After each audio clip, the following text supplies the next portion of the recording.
KP classes dedicated to excellence. Hello everyone, welcome back. So आज का हमारा topic है व्हाट अग्रीमेंट्स आर कॉन्ट्रैक्ट्स। कौन कौन से ऐसे अग्रीमेंट्स होते हैं जो कॉन्ट्रैक्ट बन पाते हैं। देखिए, सभी अग्रीमेंट्स कॉन्ट्रैक्ट नहीं बनते, लेकिन सभी कॉन्ट्रैक्ट्स अग्रीमेंट्स होते हैं। कैसे, आइए जानते हैं।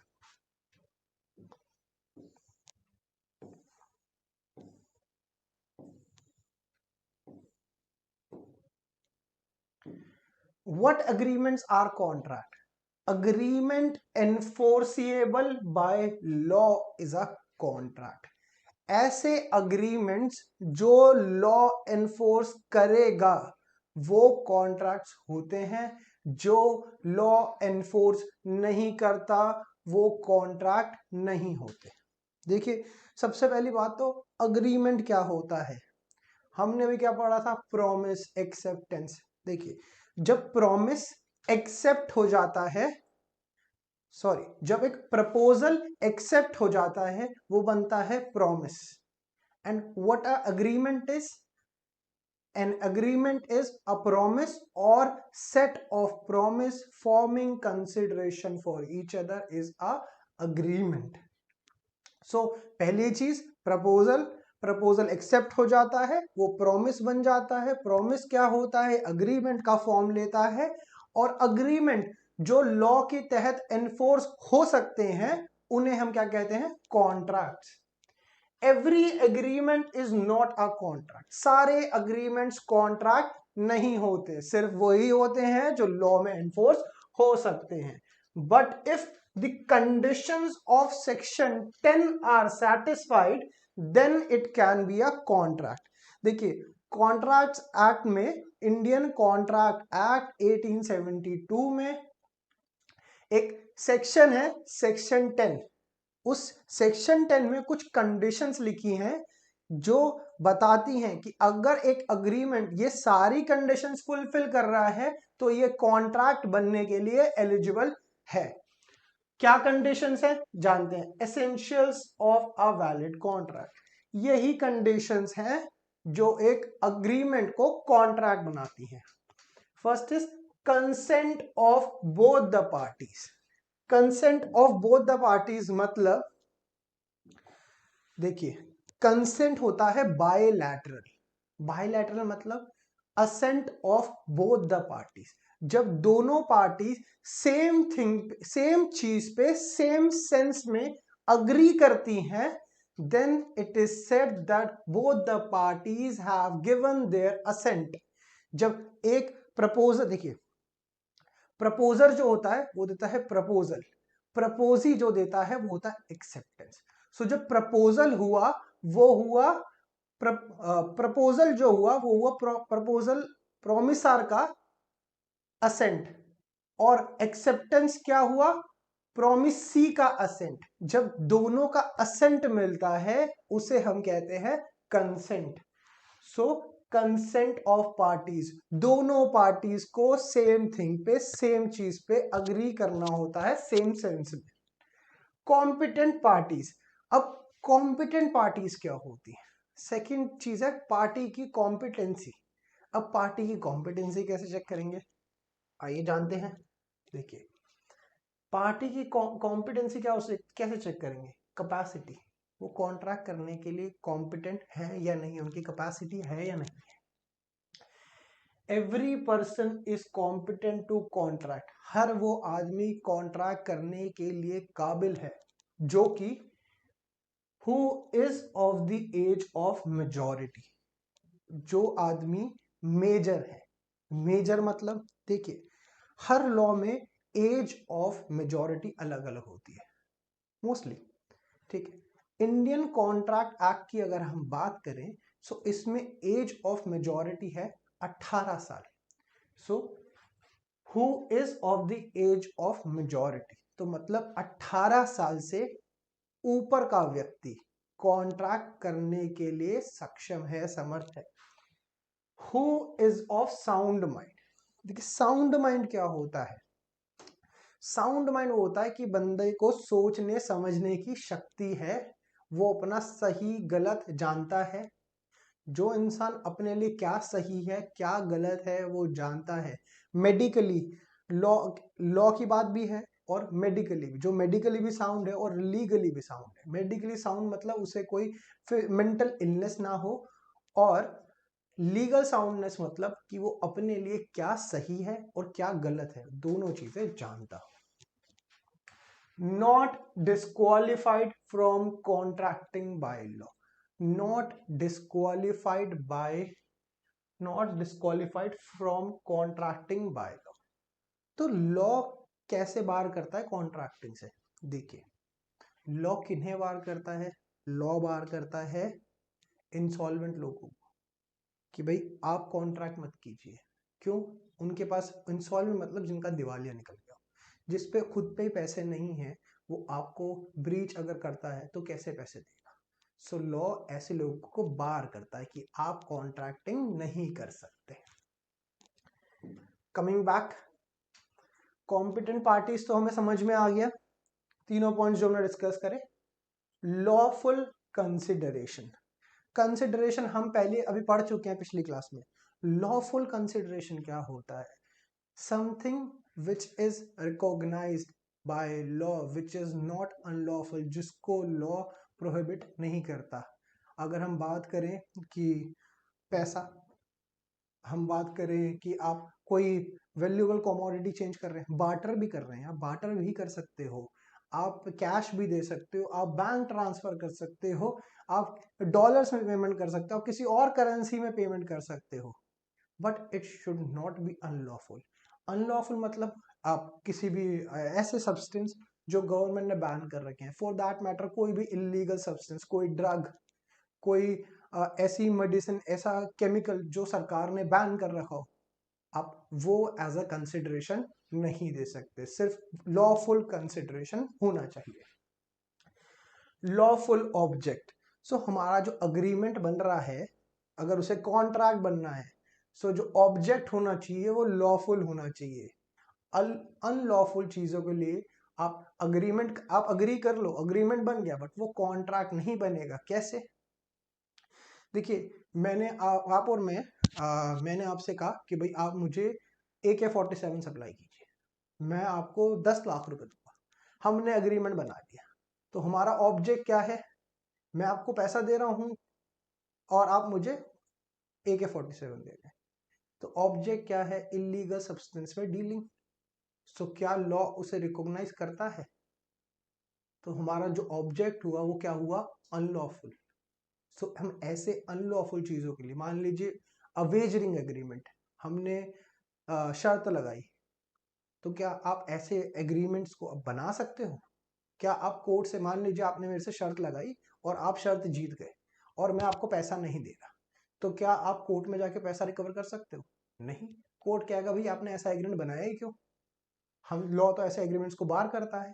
आपका जो ऑब्जेक्ट है वो लॉफुल ही नहीं है, तो आप कोर्ट नहीं आ सकते। And the third is not expressly declared to be void. ऐसे अग्रीमेंट्स जो लॉ ने एक्सप्रेसली वॉइड डिक्लेयर कर रखे हो, जैसे कि आप किसी माइनर के साथ एग्रीमेंट नहीं कर सकते, या फिर contract without consideration is void. Capacity to contract तो अभी हमने डिस्कस कर ही लिया है। हमने क्या कहा था? फर्स्ट पॉइंट क्या था? Who is of the age of majority, मतलब व्यक्ति 18 साल से बड़ा होना चाहिए उम्र में, उसी से आप कॉन्ट्रैक्ट कर सकते हैं। सो अगर कोई माइनर है, मेजर तो हमने पढ़ लिया कि मेजर व्यक्ति के साथ आप कॉन्ट्रैक्ट कर सकते हैं जो 18 साल से बड़ा है, लेकिन अगर हमने किसी 18 साल से कम के उम्र के व्यक्ति के साथ कॉन्ट्रैक्ट कर लिया, तो उस कॉन्ट्रैक्ट का क्या मायने होंगे, क्या उसकी वैलिडिटी होगी, क्या वो लॉ की आइज में वैलिड होगा, इनवैलिड होगा, क्या होगा? आइए जानते हैं। Nature of minor's agreement. A contract with minor is void ab initio. Kindly note this word, void ab initio and hence no legal obligation can arise on him। देखिए, law ने expressly declare कर रखा है कि आप major व्यक्ति के साथ ही अग्रीमेंट बना सकते हैं, आप माइनर के साथ कॉन्ट्रैक्टिंग मत कीजिए। अगर आप उसके बावजूद भी किसी माइनर के साथ एक अग्रीमेंट बना लेते हैं तो वो अग्रीमेंट है वॉइड एब इनिशियो। अब वॉइड एब इनिशियो क्या होता है? Void since Inception, since the very beginning. अगर आपको पता है कि कोई बच्चा 18 साल से कम की उम्र का है और आपने उसके साथ कॉन्ट्रैक्ट बना लिया, एग्रीमेंट बना लिया, सो जिस दिन बनाया है उसी टाइम उसी वक्त से वो एग्रीमेंट क्या है? वॉइड। आप उसे court of law, court of justice में जाके, किसी भी न्यायालय में जाके एनफोर्स नहीं करा सकते, क्योंकि वो अग्रीमेंट वॉइड एब इनिशियो है। ऐसा ही ना एक केस हुआ था, मोहरी बीवी। उसमें क्या होता है, एक बच्चा था, उसने एक महाजन के पास गया और एक अग्रीमेंट बना लिया और उसने उससे कुछ पैसे उधारी पे ले लिए और उसने अपनी प्रॉपर्टी मॉर्गेज कर दी। तो अब महाजन कहता है कि पैसे बच्चा दे नहीं रहा, मुझे चाहिए ही नहीं, मेरे को तो प्रॉपर्टी चाहिए। अब मोहरी बीवी जो उसकी मदर थी बच्चे की, वो कोर्ट में गई, कोर्ट में केस चला, तब कोर्ट ने डिक्लेयर क्या करा कि it is a contract with a minor and it is void एब initio. Position of a person, देखिए हमने बात करा था पीछे, हमने क्या बात करी थी पिछले वाले कैपेसिटी के बारे में, who is of the age of majority. तो मेजर के साथ एग्रीमेंट क्या करते हैं वो हमने पता चल गया, लेकिन अगर माइनर होगा तो उसका उस एग्रीमेंट का क्या होगा वो हमने जान लिया। सेकंड था who is of sound mind, मतलब जो सोचने समझने की शक्ति रखता हो। सो अगर कोई बंदा, कोई पर्सन अनसाउंड माइंड का है, मतलब उसकी सोचने समझने की शक्ति नहीं है, उसके लिए क्या अच्छा है क्या गलत है वो नहीं जानता। अगर आप ऐसे किसी व्यक्ति के साथ अग्रीमेंट कॉन्ट्रैक्ट बना लेते हैं, सो क्या होगा, उस अग्रीमेंट की क्या वैलिडिटी होगी, आइए जानते हैं। Position of a person of unsound mind. A person is said to be of sound mind for the purpose of contracting if at the time, kindly note, at the time when he makes it he is capable of understanding it। देखिए, sound mind का व्यक्ति कौन है? जो contract बनाते समय उसके लिए वो कॉन्ट्रैक्ट सही है या गलत है वो सोचने समझने की शक्ति रखता है, तो वो साउंड माइंड का है। अगर वो कॉन्ट्रैक्ट बनाते हुए वो सोचने समझने की शक्ति नहीं रखता, सो पर्सन अनसाउंड माइंड का है। हमने अंडरलाइन करा at the time, at the time when he makes it, जब वो कॉन्ट्रैक्ट बना रहा होगा। इसका मतलब अगर कोई व्यक्ति मान लीजिए पूरे दिन में वो अनसाउंड माइंड का है, उसकी सोचने समझने की शक्ति बिल्कुल नहीं है, लेकिन दिन में 1-2 घंटे ऐसे होते हैं जब वो एक साउंड माइंड का व्यक्ति बन जाता है, जब उसकी सोचने समझने की शक्ति लौट आती है। मान लीजिए उसे कोई ऐसा पर्टिकुलर इलनेस है जिसमें मान लीजिए 20 घंटे अनसाउंड माइंड का रहता है, उसकी सोचने समझने की शक्ति 0, लेकिन दिन के 4 घंटे ऐसे हैं जब वो सोचने समझने की शक्ति पूरी पूरी रखता है, उसे सब समझ में आता है कि मेरे लिए क्या सही है, मेरे लिए क्या गलत है। अब वो जो 4 घंटे का इंटरवल है ना, अगर वो उस इंटरवल में जहां पे वो साउंड माइंड का है और उस टाइम पे अगर वो एक अग्रीमेंट या कॉन्ट्रैक्ट बनाता है, then that agreement is valid. आइए जानते हैं। A person who is usually of unsound mind, usually of unsound mind, usually उसकी सोचने समझने की शक्ति नहीं रहती, but occasionally of sound mind, कुछ कुछ समय के लिए वो साउंड माइंड का हो जाता है।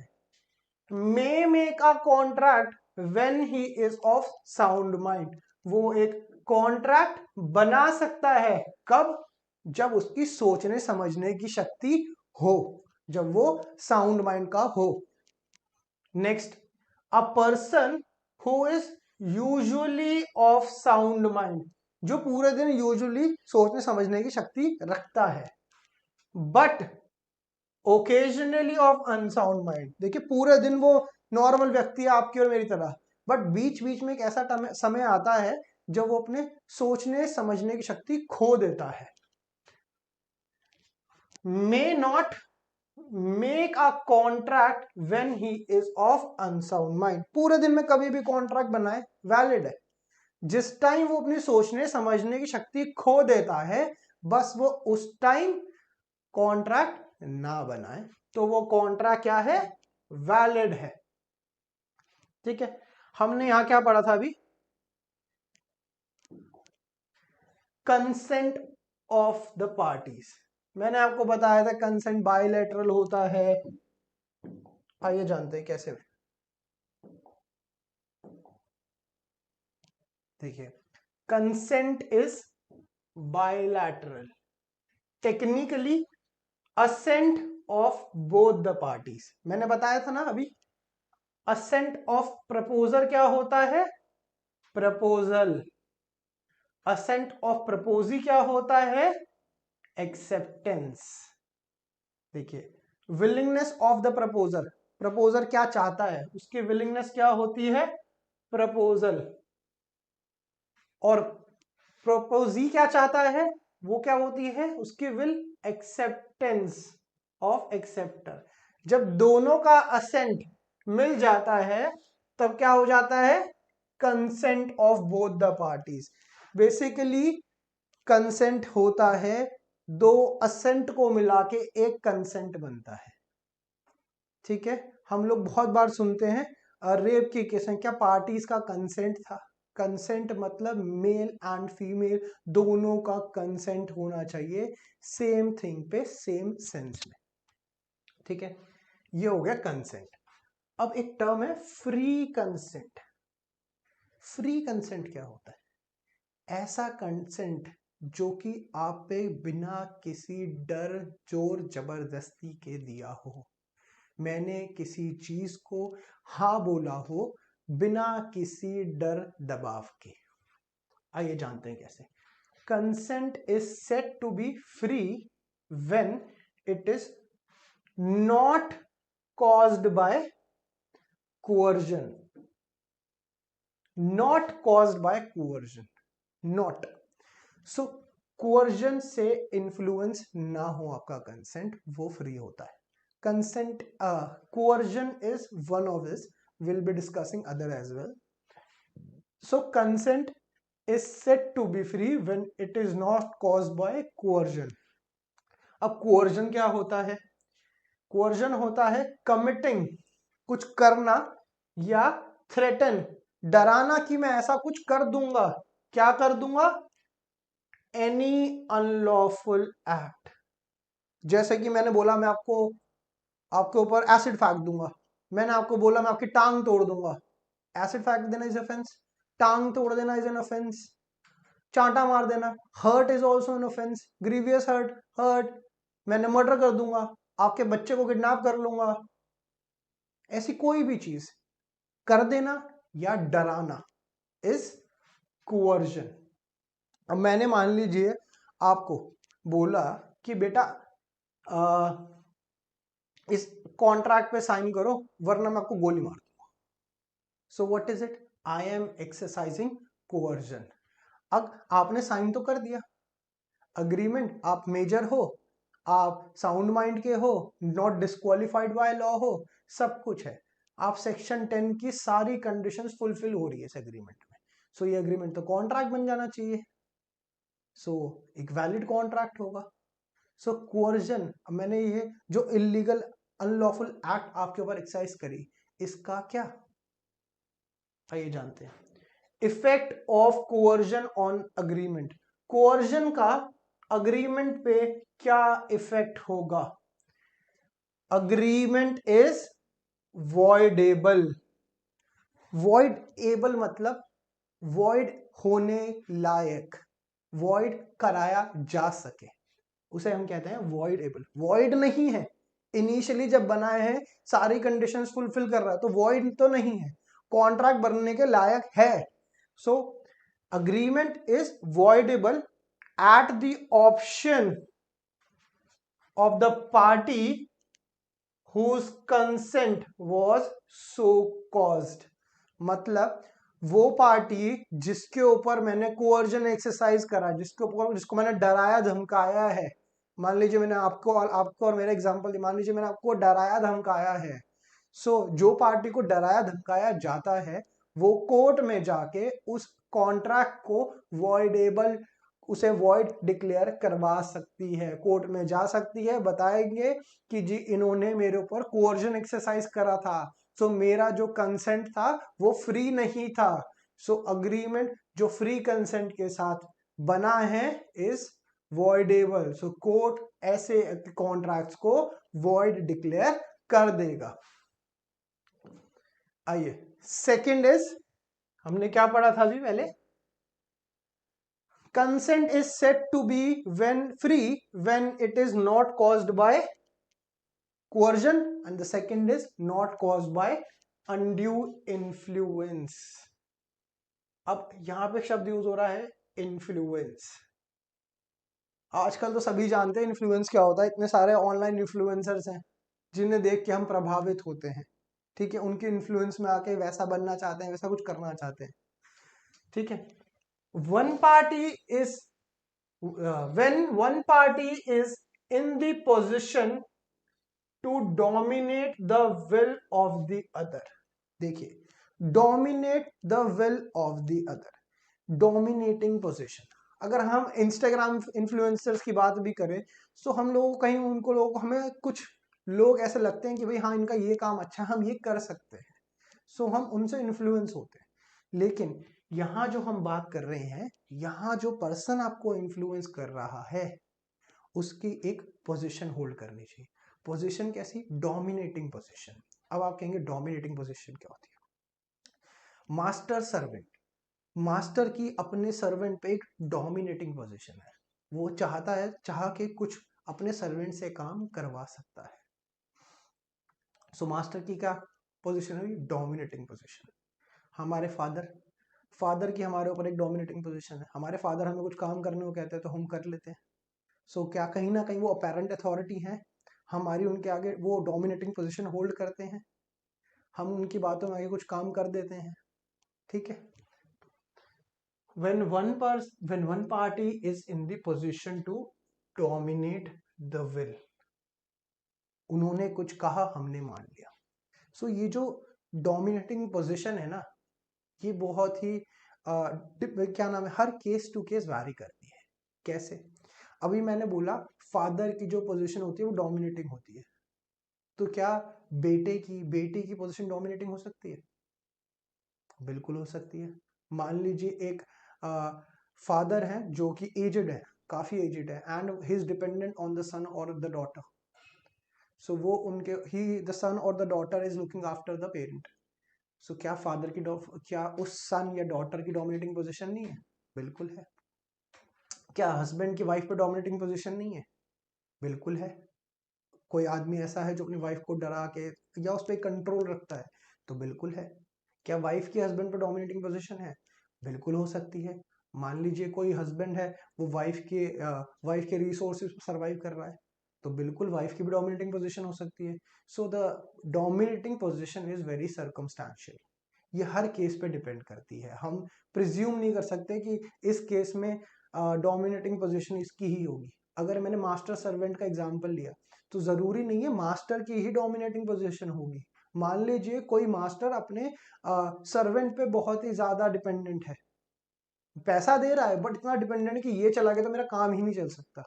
सो बिल्कुल ऐसे केसेस में सर्वेंट की भी डोमिनेटिंग पोजीशन हो सकती है. So it is very circumstantial, तो हर केस पे डिपेंड करता है. अब इफेक्ट क्या होगा अनड्यू इन्फ्लुएंस का अग्रीमेंट पे? सेम इफेक्ट होगा जो कोर्जन में हुआ था.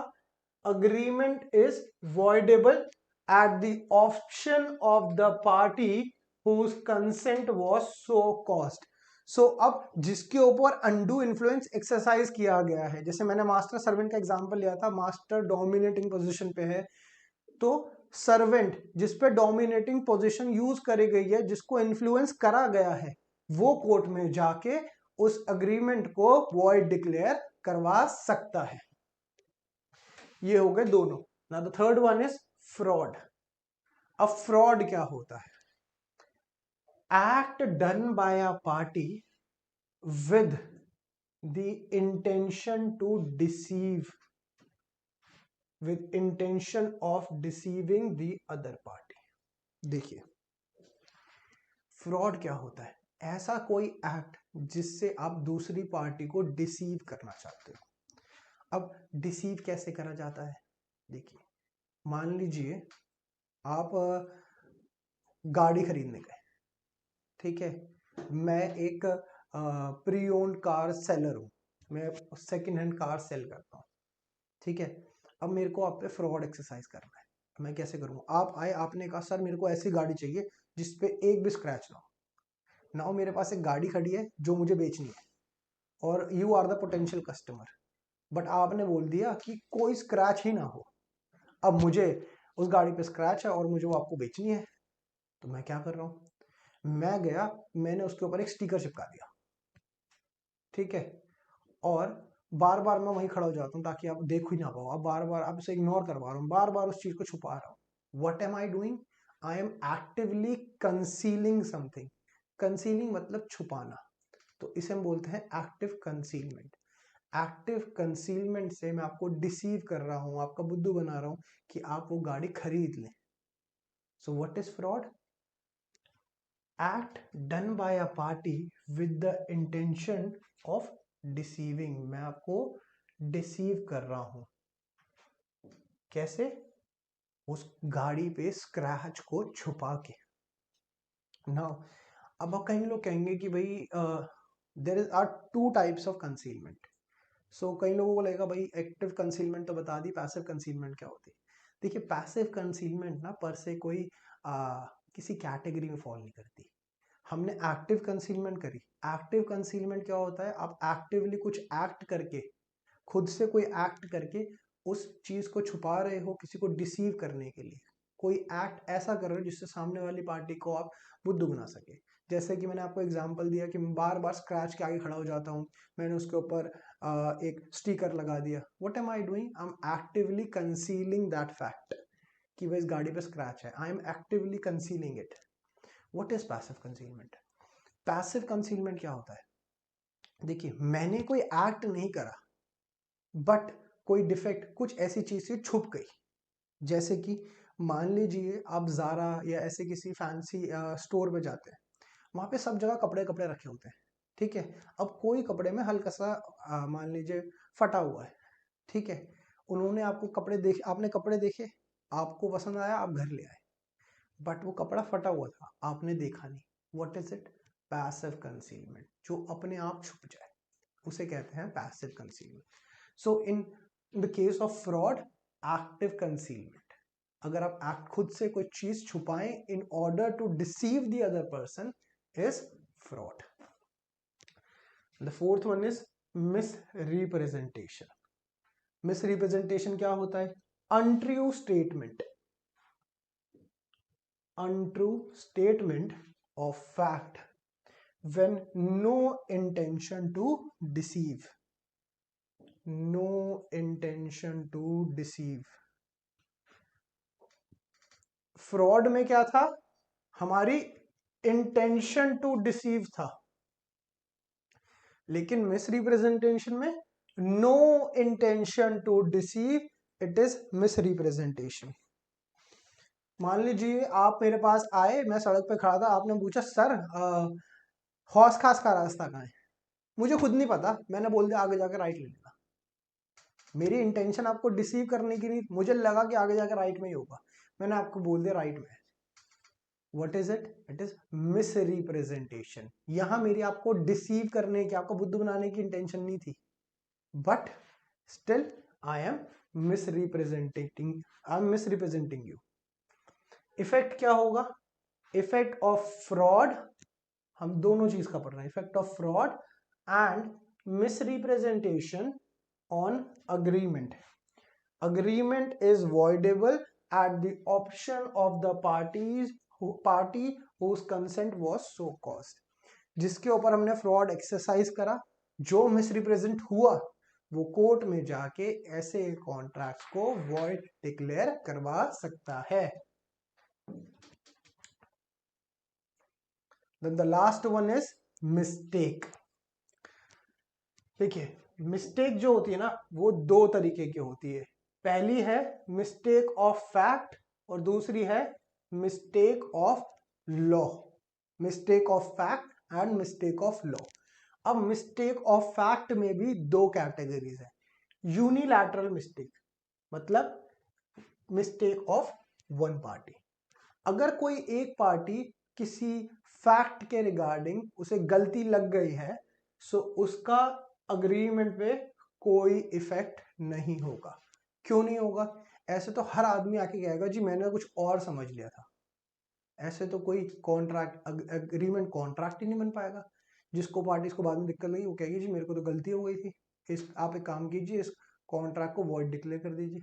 ऐसे तो कभी काम ही नहीं हो पाएगा. इसलिए यूनिलैटरल मिस्टेक का अग्रीमेंट पे कोई इफेक्ट नहीं होता है. And the second is bilateral mistake.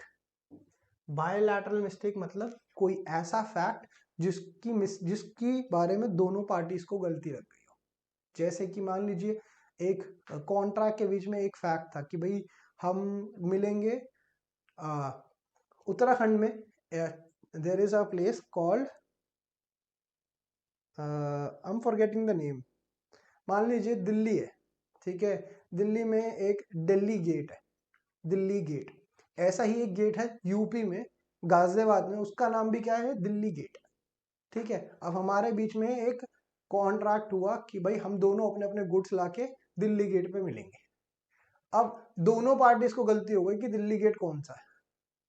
मान लीजिए मैं चला गया हरियाणा में किसी दिल्ली गेट, दूसरी पार्टी चली गई बंगाल के किसी, वेस्ट बंगाल के किसी दिल्ली गेट में.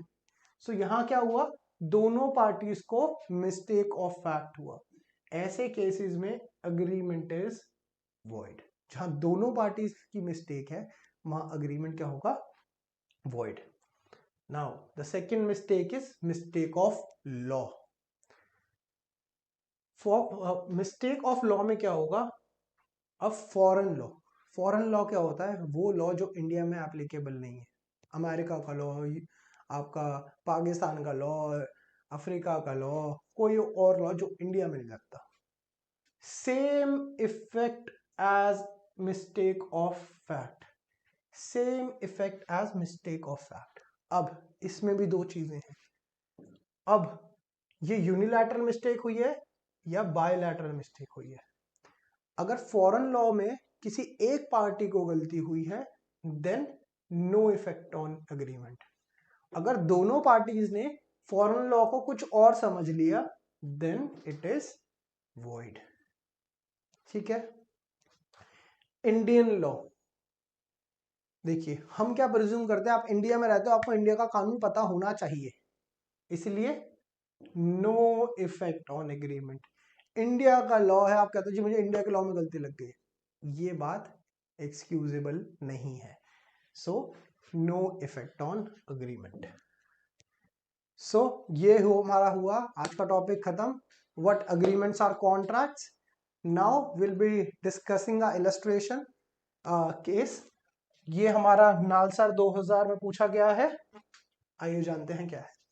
प्रिंसिपल क्या कहता है? An agreement is enforceable at law if parties competent to contract enter into it with free consent for consideration and the contract is not contrary to law and against public policy. A boy of 16 years entered into an agreement to sell his flat at Bandra for a sum of rupees 5 lakh. A's father is very annoyed with A at the transaction and does not allow delivery. The buyer files a suit for specific performance. शायद बहुत से लोग confuse हो जाएंगे, what is specific performance. Specific performance मतलब आपने जो contract में चीजें कर ली हैं, जो पार्टीज की राइट्स एंड ऑब्लिगेशंस हैं, वो कोर्ट में जाके कंपेल करें कि भैया आपको जो कहा है, जो अग्रीमेंट में बात हुई है, वो पूरी करो। So that is specifically perform करना उस चीज को, अपनी राइट्स और अपनी ड्यूटीज को स्पेसिफिकली परफॉर्म करना। सो आइए इसके ऑप्शंस देखते हैं। The buyer will obtain relief because A freely entered into the contract. Second, the buyer will obtain relief because the agreement is without consideration. With consideration, the buyer will not succeed because A's father does not approve the transaction. The D point, the buyer will not succeed because A is below 18 years of age. I'm giving 1 minute time. Please decide, then I'll tell you the correct option.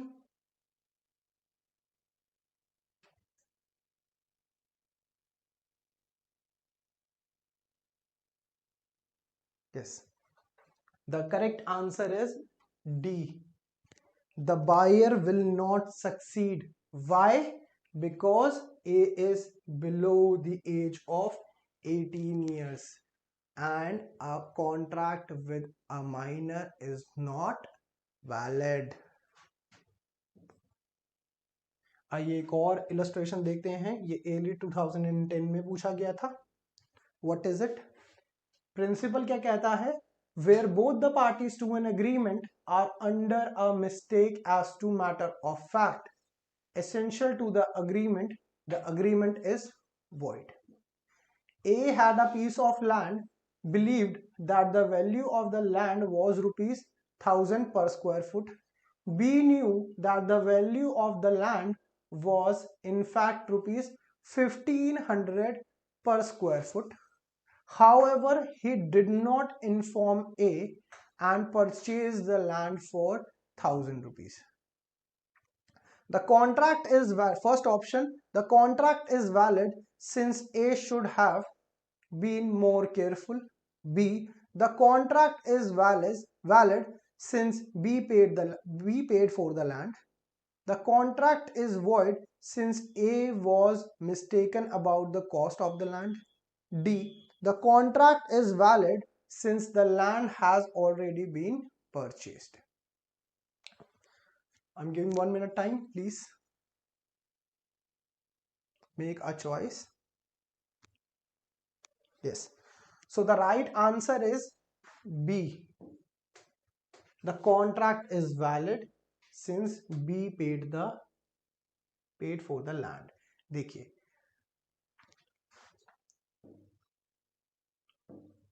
Consideration adequate होना जरूरी नहीं है। ये एक agreement था जो कि enforceable by law था। दूसरा, ये ट्रांजैक्शन कंप्लीट हो चुकी है, ऑलरेडी पेड। ट्रांजैक्शन कंप्लीट हो चुकी है and consideration should not be adequate.